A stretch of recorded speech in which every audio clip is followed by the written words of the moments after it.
Assalamualaikum warahmatullahi wabarakatuh.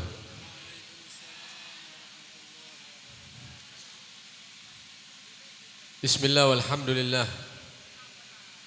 Wassalatu wassalamu ala rasulillah Sayyidina wa maulana Muhammad ibn Abdullah wa ala alihi wa sahbihi wa man walah wa la hawla wa la quwata illa billah, amma ba'd.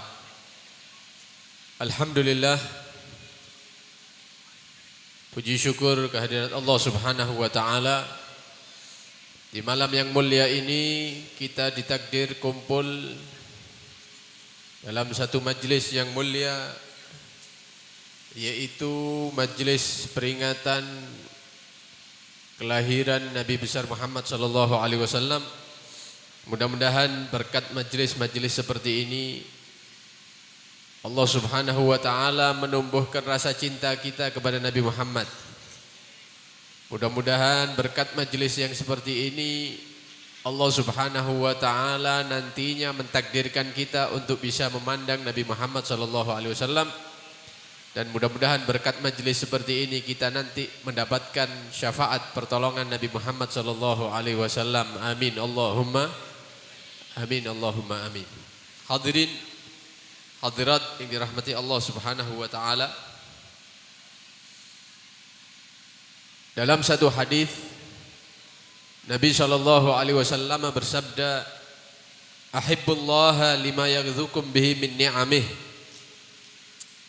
Cintalah kalian semua kepada Allah subhanahu wa ta'ala karena Allah lah yang memberikan nikmat-nikmat yang sangat banyak kepada kita, mulai kita di dalam perut ibu sampai kita wafat meninggal dunia. Karena tidak ada satupun nikmat yang sampai kepada kita kecuali sumbernya dari Allah subhanahu wa ta'ala. Di dalam perut ibu kita mendapatkan nikmat tanpa ada usaha sedikit pun. Maka ibu adalah perantara pemberi nikmat tetap Allah subhanahu wa ta'ala. Kita lahir, kemudian ayah kita bekerja keras untuk memberikan ini, memberikan itu, terus sampai kita dewasa. Maka ayah kita adalah perantara pemberi nikmat, sesungguhnya pada hakikatnya adalah Allah subhanahu wa ta'ala. Tapi bukan berarti kita syukur kepada Allah melupakan kedua orang tua, bukan. Tapi mensyukuri kedua orang tua itu termasuk bersyukur kepada pemberi nikmat, yaitu Allah subhanahu wa ta'ala. Man lam yashkurin nas lam yashkurillah. Barang siapa tidak pandai bersyukur kepada manusia, karena manusia itu sebagai perantara di atas bumi ini, maka kalau tidak pandai bersyukur kepada manusia, tidak pandai juga bersyukur kepada Allah. Ada orang antar-antar ke rumahnya panjenengan, bawa nasi, bawa roti, bawa buah misalnya, kemudian diberikan kepada kita, maka orang yang membawa ini adalah perantara. Perantara sampai nikmat kepada kita. Pemberi nikmat adalah Allah subhanahu wa ta'ala. Bukan berarti mana nasinya, mana rotinya, mana buahnya, wis silakan pulang, bukan. Tapi kita berterima kasih kepada orang tersebut. Terima kasih pemberiannya, terima kasih antarannya. Mudah-mudahan dibalas oleh Allah. Ini namanya bersyukur kepada manusia sebagai bentuk syukur kepada Allah subhanahu wa ta'ala. Pemberi nikmat tetap Allah subhanahu wa ta'ala. Maka Nabi SAW memerintahkan, cintailah Allah, karena Allah yang memberikan nikmat kepada kita sampai saat ini dan sampai kita meninggal nanti. Cintai Allah karena Allah pemberi nikmat. Kemudian yang kedua, Nabi mengatakan, wa ahibbuni lihubbillah. Cintailah aku, cintalah kepada aku, kata Nabi, sebagai bentuk cinta kalian kepada Allah subhanahu wa ta'ala. Berarti cinta Nabi itu bukti cinta Allah. Tidak mungkin ada orang cinta Nabi tidak cinta Allah, atau sebaliknya cinta Allah tapi tidak senang sama Nabi, tidak mungkin. Oleh karena itu dengan kita menghadiri majelis-majelis seperti ini sebagai bentuk upaya untuk menampakkan cinta kita kepada Nabi Muhammad sallallahu alaihi, yang mana cinta kepada Nabi itu adalah lambang cinta kepada Allah. Karena itu kita heran pada sebagian manusia saudara-saudara kita, kalau mereka berada di bulan Muharram, di bulan Safar itu biasa-biasa saja wajahnya. Santai-santai saja. Tapi kalau sudah datang bulan Maulid, bulan Rabiul Awal, itu wajahnya sumpek. Kalau ditanya kenapa kok sumpek dengan datangnya bulan Maulid? Iya, karena banyak orang yang mengadakan acara Maulid Nabi. Loh. Ini yang membingungkan. Katanya cinta Allah, tapi ketika ada datang bulan Maulid, manusia memperingati kelahiran Nabi Muhammad dengan suka, dengan gembira, dengan senang hati. Kok ada saudara-saudara kita yang sumpek dengan datangnya bulan Maulid? Yang ditakutkan cinta mereka kepada Allah Subhanahu wa ta'ala tidak diterima karena mereka tidak senang dengan datangnya bulan Maulid. Tidak senang dengan diadakannya acara-acara kelahiran Nabi besar Muhammad sallallahu alaihi wasallam. Ya, kita doakan saja mudah-mudahan mendapatkan petunjuk dari Allah Subhanahu wa taala sehingga mereka bergembira dengan datangnya bulan kelahiran Nabi Muhammad sallallahu alaihi wasallam. Karena cinta Nabi adalah lambang cinta Allah. Yang ketiga, Nabi mengatakan wa ahibbu ahla baiti li hubbi.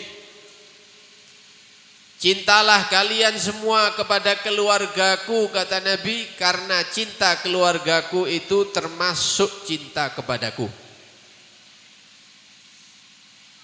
Kalau ngaku cinta kepada Rasulullah, wajib cinta kepada keturunannya Nabi sallallahu alaihi wasallam. Ini syarat untuk diterimanya cinta kepada Nabi. Jadi 3 cinta ini seperti rantai yang tersambung yang tidak bisa diputus. Cinta Allah, cinta Rasulullah, cinta keluarganya Nabi sallallahu alaihi, ini tidak bisa diputus. Kita bisa bayangkan misalnya ada tadi penceramah Ustadz Nawawi. Kita menyatakan kepada Ustadz Nawawi misalnya, Ustadz Nawawi saya cinta hormat, saya misalnya senang dengan Anda. Tapi tadi pagi putranya saya tempeleng misalnya. Ya, putranya Ustadz Nawawi tak tempeleng, tapi menyatakan cinta kepada abahnya. Kira-kira cintanya diterima apa enggak ini? Insya Allah yang ngomong itu dikampleng ambil Ustaz ya. Habib Idrus, saya cinta dengan Anda, saya hormat dengan Anda, tapi putri Anda saya jambak-jambak misalnya, saya tendang. Iya, tidak mungkin cintanya diterima. Kenapa? Karena dia benci dengan keturunannya, putra-putrinya. Maka syarat cinta kepada seseorang harus cinta kepada keturunannya. Begitu juga Rasulullah sallallahu alaihi wasallam. Kita menyatakan ya Nabi salam alaika, ya Rasul, cinta kepada Rasulullah. Ya Rasulullah kami rindu kepada Anda. Ya Rasulullah kami mengharapkan syafaat pertolongan Anda di hari kiamat. Tapi dalam kehidupan dunia kita benci dengan keluarganya Nabi Muhammad sallallahu alaihi wasallam, maka cinta kita tidak akan diterima oleh Rasulullah. Rindu kita tidak akan diterima oleh Rasulullah, dan nanti di hari kiamat jangan berharap mendapatkan syafaat dan pertolongan Nabi Muhammad sallallahu alaihi wasallam. Oleh karena itu 3 cinta ini harus kita miliki. Cinta Allah, cinta Nabi Muhammad sallallahu alaihi wasallam, dan cinta keturunan Nabi Muhammad sallallahu alaihi wasallam. Mudah-mudahan kita mendapatkan cinta Allah dalam hati kita. Mudah-mudahan tumbuh dalam hati kita cinta kepada Rasulullah sallallahu alaihi wasallam, dan mudah-mudahan dalam hati kita tumbuh cinta kepada keluarga Nabi Muhammad sallallahu alaihi wasallam. Amin Allahumma amin Allahumma amin. Hadirin hadirat rahimakumullah. Sebagaimana kita dengarkan tadi ceramah Ustadz Nawawi tadi mengatakan, man ahabba syai'an aktsara min dzikrih. Barang siapa yang cinta terhadap sesuatu, maka dia akan banyak menyebut-nyebut perkara yang dia cintai tadi. Kalau ada suami cinta sama istri, dicerita-ceritakan, istri saya terus. Istri cinta kepada suami, diceritakan terus, suami saya seperti ini, suami saya itu, terus karena cinta. Begitu juga kalau cinta kepada hal-hal yang lain. Ada manusia misalnya cinta dengan olahraga, misalnya dengan sepak bola, maka ceritanya setiap hari ya sepak bola. Nyeritakan ini, nyeritakan itu, pemain ini, pemain itu, terus kadang-kadang hafal semuanya, manakibnya itu. Lahir di mana, tahun berapa, pernah main di mana dan seterusnya, lengkap. Kenapa? Karena cinta memang. Barang siapa cinta kepada sesuatu, dia akan menyebut-nyebut perkara yang dia cintai. Ada orang yang lain misalnya cinta dengan politik, maka ceritanya setiap hari politik. Sampai lagi ketemu sama orang ini di warung, cerita politik. Di masjid cerita politik. Di mana-mana cerita politik. Wiki nyalon, wiki gabung sama partai ini, yang ini mengundurkan diri, terus ceritanya politik terus. Kenapa? Cinta politik. Maka yang keluar dari lisannya politik, tidak ada yang lainnya. Ada orang pecinta misalnya hewan, cerita burung ini misalnya, ikan itu, terus. Kenapa? Karena memang cinta hal-hal tersebut. Maka ketika ada orang Anda temui, kemudian cerita tentang Rasulullah Sallallahu Alaihi Wasallam, dapat seminggu ketemu lagi ceritanya Rasulullah Sallallahu Alaihi Wasallam, ketemu lagi di masjid ceritanya Rasulullah Sallallahu Alaihi Wasallam, maka insya Allah orang ini adalah orang yang dalam hatinya ada cinta kepada Rasulullah Sallallahu Alaihi Wasallam. Karena orang kalau sudah cinta kepada sesuatu, dia akan menyebut-nyebut terus apa yang dia cintai. Cinta Rasulullah, menyebut Rasulullah Sallallahu Alaihi, juga dia akan memperbanyak salawat dan salam kepada Nabi Muhammad Sallallahu Alaihi Wasallam. Hadirin rahimakumullah. Para sahabat Nabi itu adalah orang-orang yang dikatakan pecinta-pecinta Rasulullah Sallallahu Alaihi Wasallam. Bukan hanya kaum lakinya saja yang cinta kepada Rasulullah, hormat, taat kepada Rasulullah, tapi sahabat-sahabat perempuan pun mereka cinta dan hormat, ta'zim, mengagungkan Rasulullah Sallallahu Alaihi Wasallam. Ada satu kisah. Ada suami istri yang kedua-duanya ini sahabat Nabi Muhammad Sallallahu Alaihi Wasallam. Tapi si istri ini cintanya luar biasa sama Rasulullah, taatnya luar biasa sama Nabi Sallallahu Alaihi Wasallam, mengagungkan Rasulullah luar biasa. Dan istrinya laki-laki ini termasuk perempuan yang bisa dikatakan paling cantik di daerah tersebut ketika itu. Kejadian ini terjadi setelah turunnya ayat hijab, ayat yang memerintahkan perempuan untuk memakai hijab. Maka perempuan-perempuan di zaman itu memakai penutup dan memakai penutup wajah ketika itu. Suatu saat perempuan ini izin untuk keluar dari rumahnya. Ketika berjalan ada di satu tempat dihadang oleh orang fasik. Karena di zaman Rasulullah itu tidak 100% orang-orang soleh semua, tidak. Karena ada orang kafir, juga ada orang-orang munafik. Ini ada orang munafik menghadang perempuan ini. Dihadang ini perempuan, kemudian dikatakan, perempuan, kamu katanya cinta sama Rasulullah kan? Nah, kalau kamu cinta kepada Rasulullah, maka saya minta demi Rasulullah, buka penutup wajah Anda. Saya mau lihat wajah kamu. Lek bojone dhewe ndak apa-apa, ini orang lain. Dalam hatinya perempuan ini, ya dosa saya kalau buka wajah, menunjukkan wajah kepada orang ini, orang fasik ini. Tapi dia meminta dengan menyebut nama Rasulullah Sallallahu Alaihi. Dia menyatakan kalau ndak ente buka, ndak ente kasih permintaan saya, berarti kamu ndak cinta kepada Rasulullah, palsu cintamu katanya. Perempuan ini bingung karena dia sangat cinta kepada Rasulullah.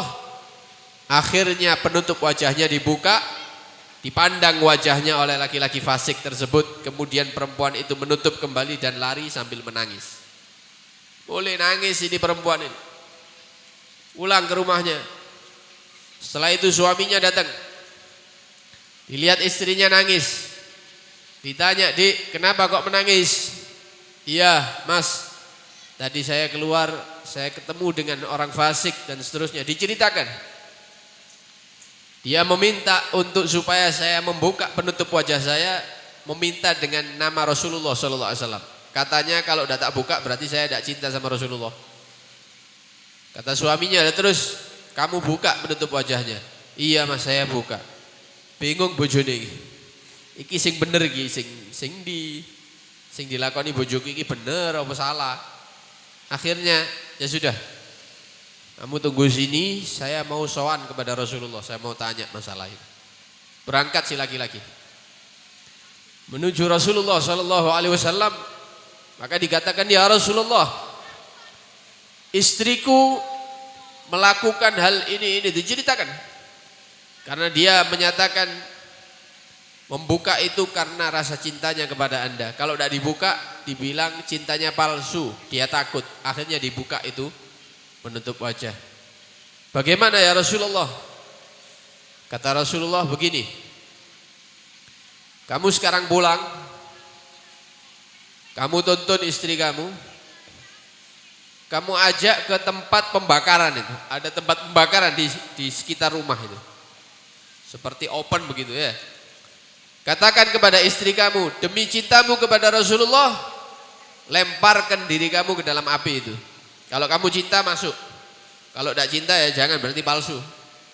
Ya berarti pura-pura berarti. Kalau emang cinta benar, suruh terjun ke dalam api," katanya. Sing lanang iki bingung.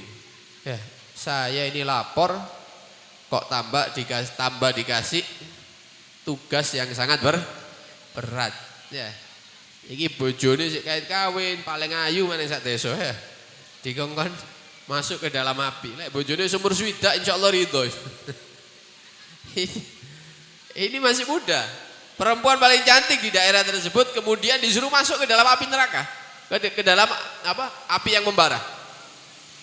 Tapi karena perintah Rasulullah, akhirnya laki-laki ini pulang.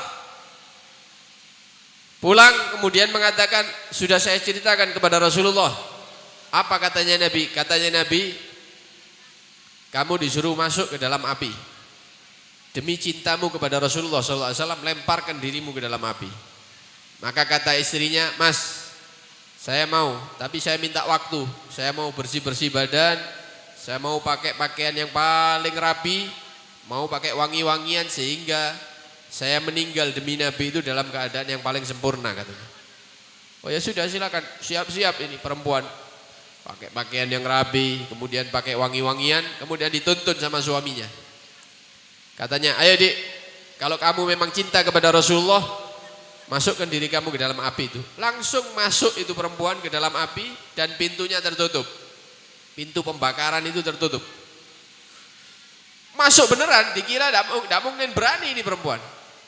Masuk, bingung suaminya. "Loh, bagaimana nih? Bingung. Mau lapor ke siapa? Bingung, tidak ada orang." Akhirnya lari lagi kepada Rasulullah SAW.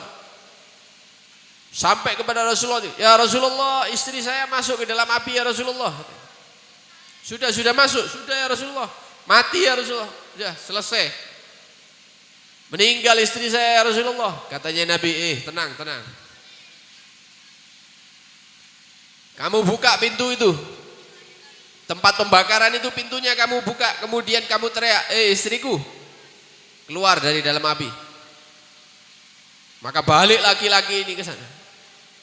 Kemudian dibuka penutup apinya, dikatakan, "Keluar wahai istriku, keluar." Tidak tahunya istrinya keluar.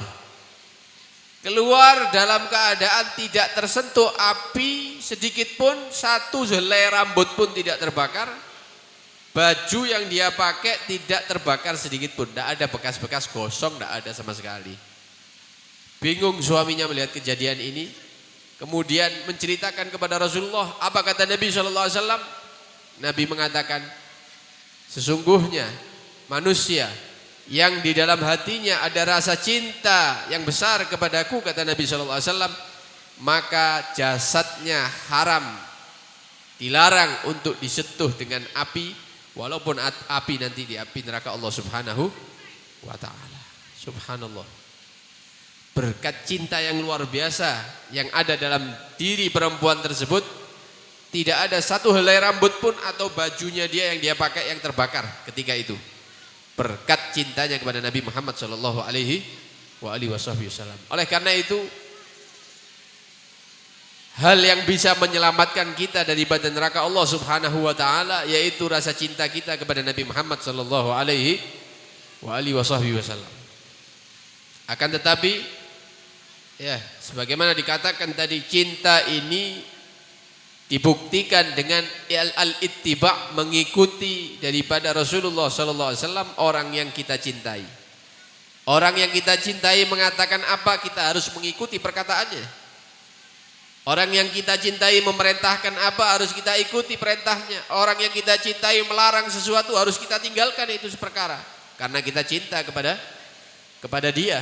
Kalau kita cinta kepada Rasulullah sallallahu alaihi wasallam, kita wajib membuktikan cinta kita dengan mengikuti ajaran Rasulullah sallallahu alaihi wasallam. Dengan meninggalkan apa yang dilarang oleh Nabi Muhammad sallallahu alaihi, maka cinta kita dikatakan cinta yang sesungguhnya, cinta yang sejati.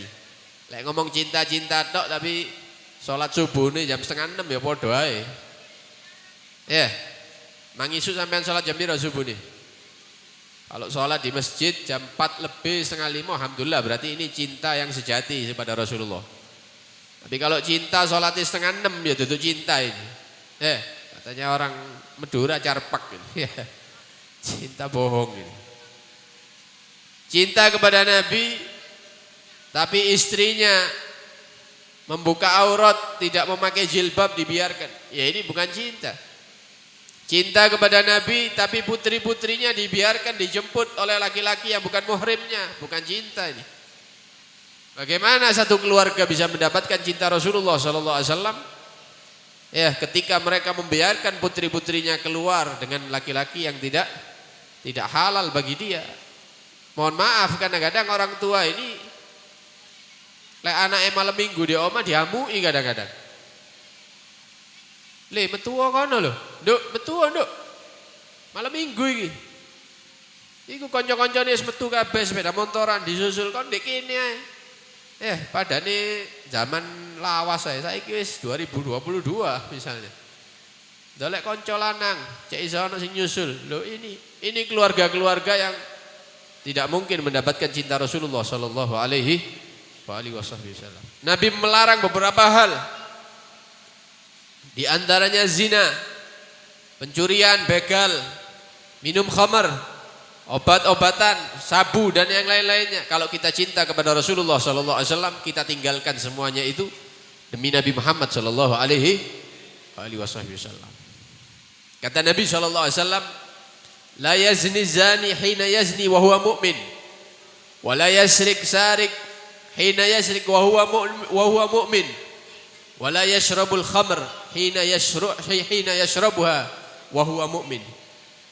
Orang kalau dia mengatakan beriman tapi dia berzina, ketika dia berzina maka imannya dia ditarik oleh Allah Subhanahu wa taala. Ditakutkan iman itu tidak kembali kepada jasadnya. Orang beriman kalau dia mencuri, begal dan lain-lain maka imannya ditarik oleh Allah Subhanahu wa taala. Ditakutkan iman tersebut tidak kembali kepada jasadnya. Dan orang beriman jika dia meminum minuman keras atau mengkonsumsi pil, ganja, sabu dan yang lain-lainnya, maka ketika dia melakukan itu dicabut imannya oleh Allah Subhanahu wa taala. Tinggalkan itu semua. Karena itu bisa menjauhkan kita daripada Rasulullah sallallahu alaihi wasallam. Oleh karena itu, dengan adanya acara-acara maulid seperti ini bukan untuk rame-ramean tok, bukan. Bukan untuk enak-enakan qasidah, bukan untuk mendengarkan hadro, tabuhan itu bukan. Tapi untuk kita kembali kepada ajaran Rasulullah sallallahu alaihi. Ayo yang masih meninggalkan sholat, kita dirikan sholat di rumah kita. Istri kita jangan dibiarkan, anak-anak kita bangunkan untuk sholat subuh. Jangan dibiarkan mereka meninggalkan sholat isya. Acara-acara seperti ini, mari kita kembali kepada ajaran Rasulullah sallallahu alaihi wasallam. Kita jauhi hal-hal yang diharamkan oleh Allah, yang telah diperingatkan oleh Rasulullah sallallahu alaihi wasallam. Kita ditinggalkan zina. Kita tinggalkan itu kenalan-kenalan dengan yang bukan muhrimnya. Kita tinggalkan itu pencurian dan semisalnya. Kita tinggalkan itu minuman keras. Kita tinggalkan itu sabu-sabu dan yang semisalnya. Dengan harapan mudah-mudahan kita semuanya dijaga oleh Allah Subhanahu wa taala dengan acara-acara seperti ini. Mudah-mudahan kita semua dijauhkan dari segala bentuk maksiat. Mudah-mudahan kita diberikan taubat yang nasuhah, taubat yang sebenar-benarnya. Bisa kembali kepada ajaran Nabi sallallahu alaihi wasallam sehingga keluarga kita menjadi keluarga yang diridhai Allah Subhanahu wa taala. Keluarga kita jadikan keluarga yang mendapatkan perhatian dan cinta Rasulullah sallallahu alaihi wasallam. Dan mudah-mudahan dengan acara-acara seperti ini kita bisa kembali kepada sunnah Nabi Muhammad sallallahu alaihi wasallam dan kelak kita mendapatkan cinta dan syafaat Nabi Muhammad sallallahu alaihi wasallam. Nabi menyatakan, "Man ahya sunnati faqad ahabbani." Barang siapa yang menghidupkan, mengikuti sunnahku, ajaranku, maka dia telah mencintai aku. Faman ahabbani kana ma'i fil jannah. Dan barang siapa yang cinta kepadaku dengan membuktikan mengikuti ajaranku, maka kelak mereka semua akan bersamaku di surga Allah Subhanahu wa taala. Kita mohon kepada Allah Subhanahu wa taala, mudah-mudahan diberi petunjuk oleh Allah Subhanahu wa taala, diberi kekuatan oleh Allah Subhanahu wa taala bisa mengikuti ajaran Nabi Muhammad sallallahu alaihi wasallam dan mudah-mudahan mendapatkan cinta Nabi Muhammad sallallahu alaihi wasallam dan mudah-mudahan kelak di akhirat dikumpulkan bersama Nabi Muhammad sallallahu alaihi wasallam di surga Allah. Amin ya rabbal alamin. Wa sallallahu ala sayyidina Muhammad wa alihi washabbihi wasallam. Alhamdulillahirabbil alamin. Assalamualaikum warahmatullahi wabarakatuh.